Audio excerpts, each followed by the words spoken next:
Hey there, mga my loves, Leo! Thank you so much for always staying here with me in this channel. So yun nga na bago natin simulan ang reading nito for you guys. Reminders muna tayo na hindi po all of you ay makakareso, kaya naman piliin mo lamang yung mga messages na tingin mo ay para sa'yo.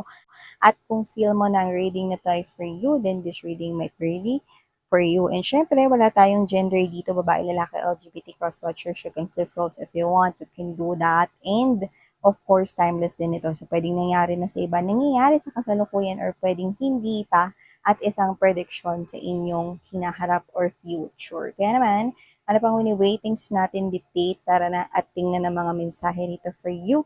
Leo! So, kamusta naman na pag-celebrate ninyo ng pagsalubong ng bagong taon? Pero so far, kamusta naman ang inyong celebration no, sa ating mga nakaraang festivities? So, yan. Sana kayo ay happy at wala nang ending ang happiness. So, yan. Tingnan natin dito, Leo, ng mga mensaheng para sa'yo, mga babes.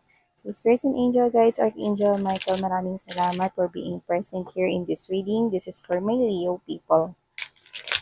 What do we have here? Messages for Leo. What are the things they might look forward here? This is for Leo. Leo.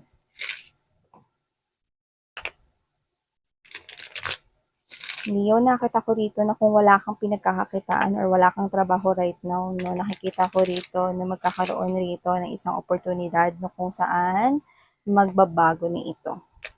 Yan.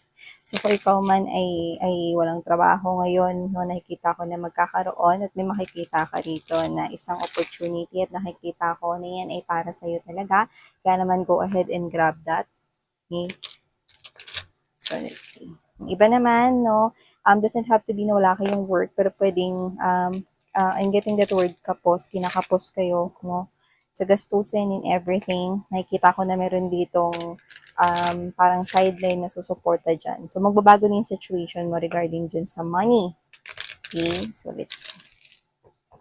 Leo, let's go ahead and check this out. You have here first energy, the tower. See, magbabago na yan.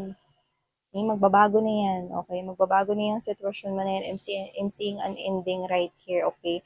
Ending that brings success. Yung iba matagal nyo na talagang hinihiling na mangyari ito or matagpuan yung opportunity na yan. Yung iba, no, akala nyo maging sideline nyo na lang yan, pero hindi, nakikita ko na magtutuloy-tuloy yan. At yung iba doesn't have to be na may kinalaman yan sa pera. No? Meron ditong pangyayari na magpapabago sa buhay mo. Swak to, kasi 2024 na tayo, Leo, no? Alamin pa natin, nilatag muna natin ang lahat. Yeah, we have your Eight of Cups energy. Ace of Wands, something that will excite you right here, and there you go. Anong sinabi ko? Magpapabago sa buhay mo. The Tower together with the Empress. See, this is abundance. This is beautiful tower. This is beautiful changes. And what did I mention? Okay, ending brings success. This is a victory over a long battle. I'm seeing Roman numeral number 6. And this will bring balance and will bring your life in a state of balance, Leo, with the Empress right here. Kasaganahan. Okay? Well-being, mas magiging emotionally connected na kayo, no? Emotionally available, and this is you. You will have this prosperity, abundance, no? Name it. I'm seeing you receiving here something that you desire. Sabi ko nga sa inyo, hindi lang yan may kinalaman sa pera, sa iba sa inyo, pwedeng yan ay love life, no? Something here, no, na hindi mo na i-chase kasi ito ay isisik ka, no? Whatever it is that you're seeking for in the past will now seek you. Yun na yun. Ibig sabihin, seek, no? Kung ano man yung chine-chase mo, if you're chasing money in the past, now money, okay, yun na ang mag-chase sa'yo. If you're chasing here love life in your life, no, sa past, now love will come chase you. Kung ano man yan, no? Na bagay na hinahangad at dinidesire mo noon pa man, I'm seeing it, that it's seeking you right now, and it's about to seek you, okay, in the near future. Oh, also wow. Are you seeing this? This is the power couple, the Empress, the Emperor. So, kung meron man kayo ngayong asawa, kakonect, no, na alam mo na siya ang Empress or Emperor sa buhay mo, nakikita ko na mas lalo pa kayong magiging mas masagana. And for those of you that you are looking and seeking for love, eto na yon. Perfect match. You are power duo. You are the power couple right here. I'm seeing you, seeing each other, looking each other eye to eye. Yung iba natagpuan nyo na siya, no, harapan na kayo rito. Yung iba parating pa lamang ito, no. At nakikita ko rito na yung iba doesn't have to be, pero mukhang nitong 2023, no, kaka-release nyo lang, no, sa isang narcissistic toxic energy. Yung iba naman, no, pwedeng ex nyo yun. Yung iba naman, no, pwedeng hindi naman kayo long-term committed sa kanya, no, in the past, pero may iniwan kayo kasi on and off siya na para siyang mushroom. Kabuti, no? So, yung iba pwedeng nasaktan, no, kasi hindi na reciprocate ang binigay niyong attention or pagmamahal, no, sa inyong naging past lover or dun sa nagustuhan ninyong person, no, na hindi naman kayo ni-like back or hindi naman kayo minahal pabalik, no. Pero that will change. See? This is a beautiful tower. Someone here, same as your energy, match your energy, welcome towards your way, Leo, and this person will bring abundance to your life. Kasi itong person na to is successful at gusto niya ng success rito at lahat ng mga kumukonek sa kanya ay magiging successful rin. And as what I've told you guys, this is the same as your energy because you are his empress. Diba? Wala tayong gender dito kahit ikaw ang empress, siya ang emperor, or ikaw ang emperor, siya ang empress. Perfect match. Okay? Nakikita ko ang pag-blossom ng magandang connection na ito, no? Balanse rito ang pagiging romantic sa isa't isa, no? At meron ditong eye for stability. Ibig sabihin, magpapatibay, no, kayong dalawa, no, sa success ng isa't isa at yung connection ay talaga naman mag-grow.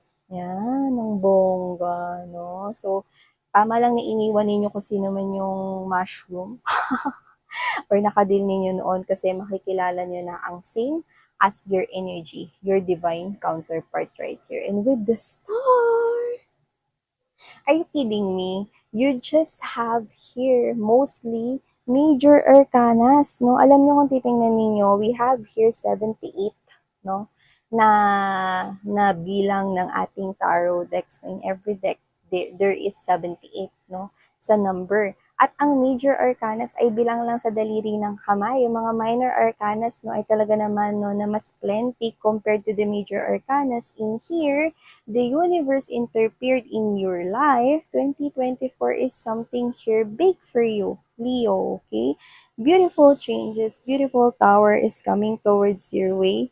Kung ikaw man to na broken-hearted ka or you feel disappointed, no, ano man yung na-deal mo kahit hindi romantic related, no, in the past few years or this past 2023, it's changing.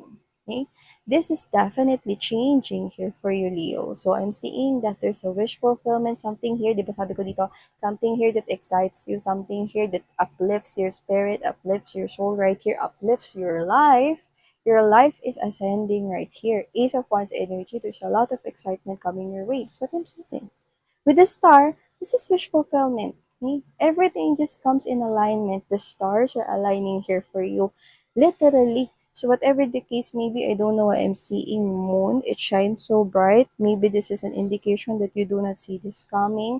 But I'm seeing it that this is gonna happen for you. Others of you, no, sa susunod, no, nakabilugan ng buwan, ito ay mangyayari at magaganap for you guys. But with that big moon that I saw, this is something here that you do not see coming. Pero yun nga yung sinasabi at kinakanta ko na sa inyo, Leo. Wow, a lot of, alam mo, pagdating nito, a lot of kasaganaan, a lot of wealthy, a lot of, yeah, Page of Cups energy, definitely an energy here of a new love, a new one, no? So we have here this Four of Cups energy, yeah, someone here, no?